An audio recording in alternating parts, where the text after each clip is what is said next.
My name is Sarah McAbee. My husband's Ronald Colton McAbee. He's a political prisoner from January 6th. He has been held without bond since August 17th of 2021. It's interesting. He's never been to a political rally before, never been to a Trump rally, but he believed in his heart that the election was stolen, and he wanted to go and voice his opinion as an American. Any of the people that he worked with at the sheriff's office, have they come forward to say this is a good man? They're not even allowed to talk to me. To you? Right. Their superiors have said to stay out of it, that if they talk to anyone or they talk to me, they're going to lose their job. I haven't seen my husband in 2 years. You're not allowed to visit him. Not allowed to visit. Is that typical? No, that's what he says too. He's like, I did visitation in the Tennessee state prison system where these people are charged with murder and molestation and rape, really bad charges. And they're convicted. These men aren't even convicted and they're not allowed visitation. Wild. So literally someone that's sworn an oath to protect our community goes to the rally, probably nonviolent because they're a sheriff and they know what violence and all that stuff does, gets put in prison. They're still in prison and they have their rights taken away from them more than convicted criminals, rapists, child molesters, which are like the worst of all criminals in the criminal system, I've heard from a friend. But literally being treated worse than any other criminal and still there. And we've just forgotten about these people. What should we do about it? Are we going to just keep calling this an insurrection and let these innocent people rot in prison for the rest of their lives? I don't think so. I know I'm not supposed to be here, but this is my parents' home. I know the feeling. And they just they got canceled from their fire insurance. So they're dealing with this. They're 90 years old. And through the state of California, because of this, they're 90 years old, that they've lived in this house for 75 years, and they've had the same insurance, and these insurance people decided to cancel their fire. And we're going through this, and it just happened, and they have no fire insurance.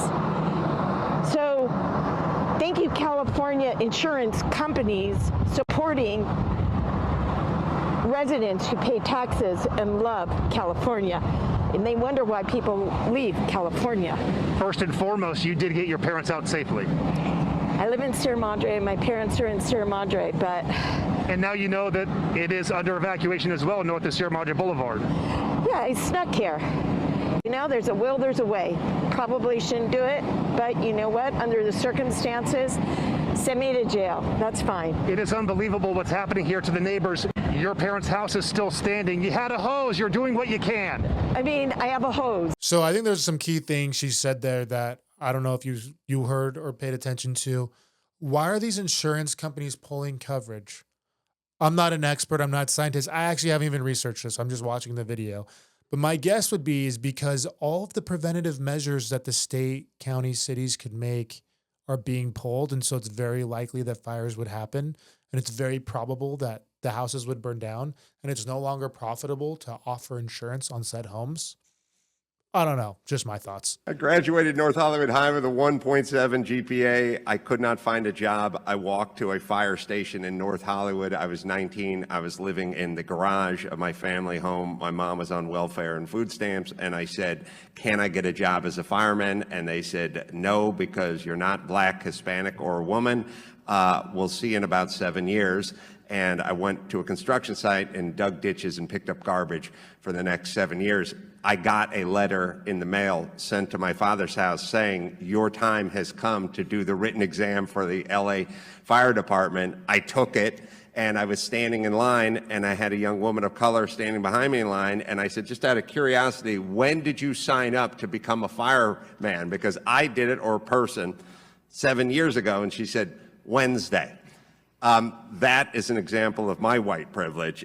I mean, this to me, there's just like a question of like, when is it too far? Like, when is equality actually going to actually be equality? Because now it just seems like, let's give more things, more opportunities and programs and passing them along. Like if they can't read and passing people through school that we possibly can, but let's totally forget a meritocracy. Let's forget about having the best person do the job. Let's forget about actually getting the person that gets the highest score become the fireman. I don't know, but I think it's time just to go back to a meritocracy. What do you think? Situation a way they getting rich off us. The Alabama Department of Corrections farms out incarcerated people to work at hundreds of private companies and government agencies across the state. McDonald's, Burger King, Golden Corral, Wendy's. They got a Wendy's contract right now. State Trooper's office. They'll send everybody everywhere. They'll send you everywhere. Yes, the parole office. And even though ADOC trusts these incarcerated people to leave prison every day and work alongside the general public, many of them are still denied the chance at real freedom. I work for y'all, but when I come up for parole, you deny me. Why would you deny me? Because I got free, because you're getting free service. They want me to come back in tomorrow. They want me to, because they money keep flowing. Wow. So who's making the money? Obviously the state, the legislators, the companies, but like I know there's jobs you can get in prison. I've heard you can make a ton of money doing it, like 5 cents a day. And it sounds like these people are just working for free just to get out of prison. And so who's paying the prisons? Like, I mean, I guess it's clear, like the companies are paying the prisons and they're getting all this free labor for people that they're revoking parole so they can continue to get this free labor, leaving people in prison for longer.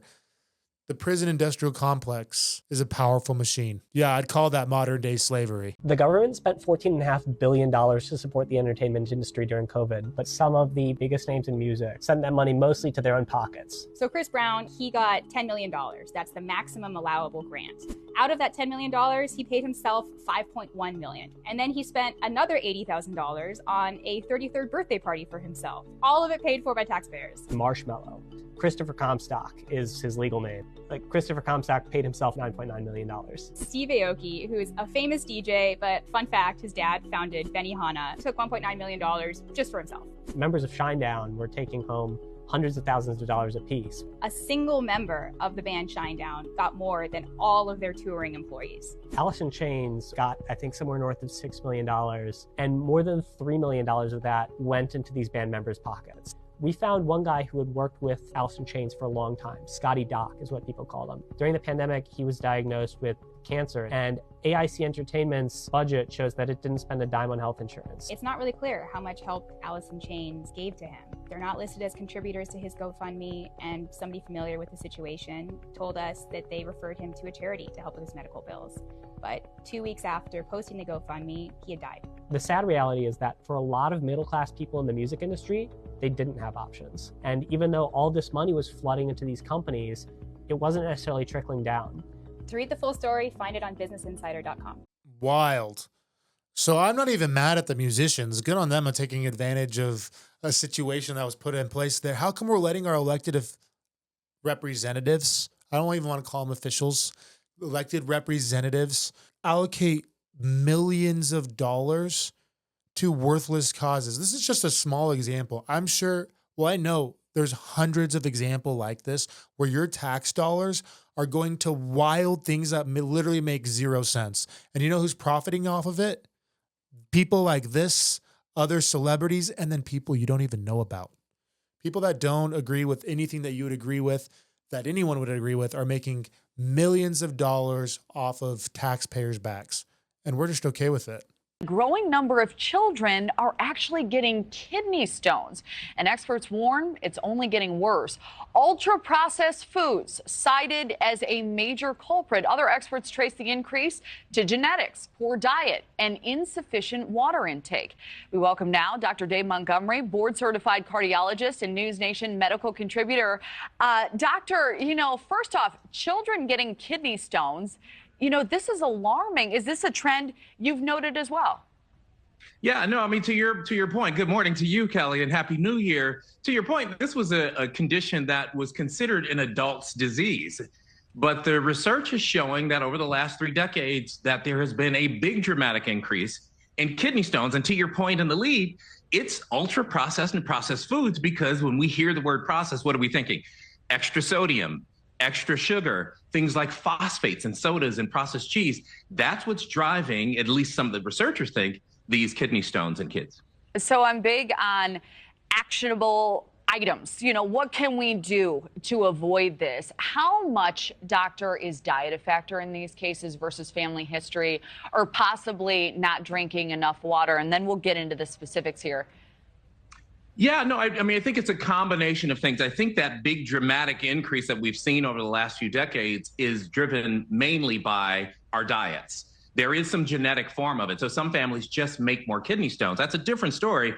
But the things that we're eating in our diet, so for example, the ultra-processed foods that contain a whole lot of sodium, when there's sodium in the diet, it actually makes more calcium in the urine. Calcium is what drives a bunch of the kidney stones. The same thing with sugars. And so we know it's the diet that has changed over this short period of time. Yeah, it's 100% the diet. Everyone's heard the adage, it's 80% diet, 20% workout, or maybe even more diet and less workout. And I can attest to that. I've seen that in the grand scope of health and fitness. The healthier you eat, the fitter you'll be. I've seen people not work out and have six packs. And that really is the truth. Like, my kids are so healthy because I own a meal prep company and I know what's healthy. But what's been crazy to see isn't just how their physical appearance is.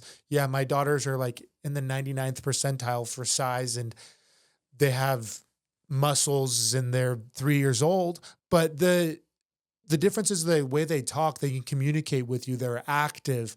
And I think this is just a testament to, like, it is all diet. And there's studies that support this everywhere. So if you don't know where to go or where to look to eat healthy food, well, look no further. I'll point you to the promised land, Mika Fitness, Mecca. I've done all of the research for you so you don't have to do it. And I'll send you the healthy food to your house, give you a six-pack, and make your spouse and loved ones love and respect you again. Newly released undercover footage obtained by has proven that our president is essentially incapacitated, and everyone has known it for years, hiding it from the American public. Well, here's sexy Joe Biden is like dead. He like can't just say it's he's like really like progressed in his holding. Everybody recognized. I can't believe it wasn't a bigger scandal earlier.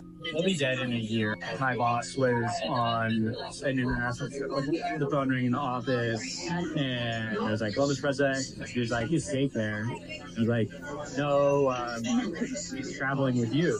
A couple weeks ago, call from my boss. And so I picked the phone and said, "Hello, Mr. President, Henry on Jake's phone. He's left for the day, but I can try to get him on the line for you." They tracked him down. Like, then, like 10 seconds later, same phone. I picked it up again. He was like, "Is Jake there?" And I was like, "No, you called the same phone." I don't know like what medically it is about it. He has degraded faculties, and then so there's something going on. He's not the guy he was when he took off. Months, like from before, between year 1 and 2, it accelerated. 3 years. We've known for 3 years. Bro, we've known longer than 3 years. So the fact they're coming out with this, yeah, they're saying it's progressed rapidly, but come on. We've been kidding ourselves to think that Joe Biden's been mentally functioning at a high or even moderate level for probably the last 6 years.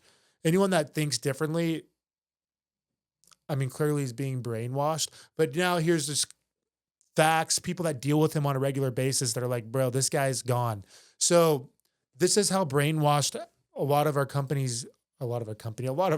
has been, just to see that like our president could literally not be with it. And the question to me is, who's actually pulling the strings? So if you guys want to see more clips like this, you like this, you were entertained, or hopefully a little bit informed, smash the like button, give us a good little subscribe, and we'd love to pump out more content for you. But give us comments, let us know what you actually think, and please come fight me with me in the DMs.